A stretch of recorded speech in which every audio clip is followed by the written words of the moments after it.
पुण्यातील श्रीमती लक्ष्मीबाई दगडूशेठ हलवाई दत्त मंदिराच्या शेजारी आगीची घटना। रात्री 1 वाजता लाकडी वाड्याला भीषण आग।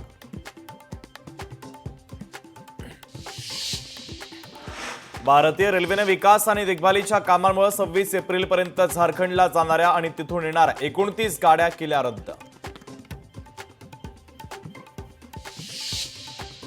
चीनच्या शांघायमध्ये उभारलेलं सोन्याचं एटीएम। सोन्याच्या एटीएमनं फक्त 30 मिनिटात सोनं वितळवणं, मिळते रोख रक्कम।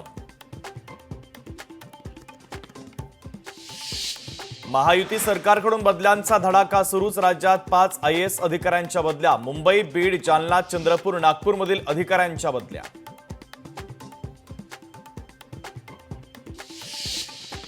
बुलढाणा जिल्ह्यातील नखगळती रोखण्यासाठी केंद्र आणि राज्य सरकार सतर्क। 3 दिवस आढावा घेऊन समुपदेशन करून भीती कमी करणार।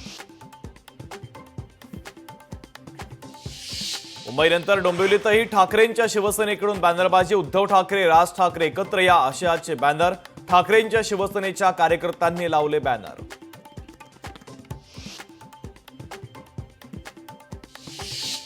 गोसीखुर्द धरण प्रकल्पासाठी जवळपास 26,000 कोटींचा निधी मंजूर। मंत्रिमंडळाच्या बैठकीत गोसीखुर्द धरणासाठी निधीला मंजुरी। निर्णयामुळे जवळपास 2 लाख हेक्टर जमीन सिंचनाखाली येणार। छत्रपती संभाजीनगरमधील शिक्षकांकडून ड्रेस कोडच्या निर्णयाचा निषेध। महत्त्वाचे विषय वळवण्यासाठी हा निर्णय घेतल्याचा आरोप।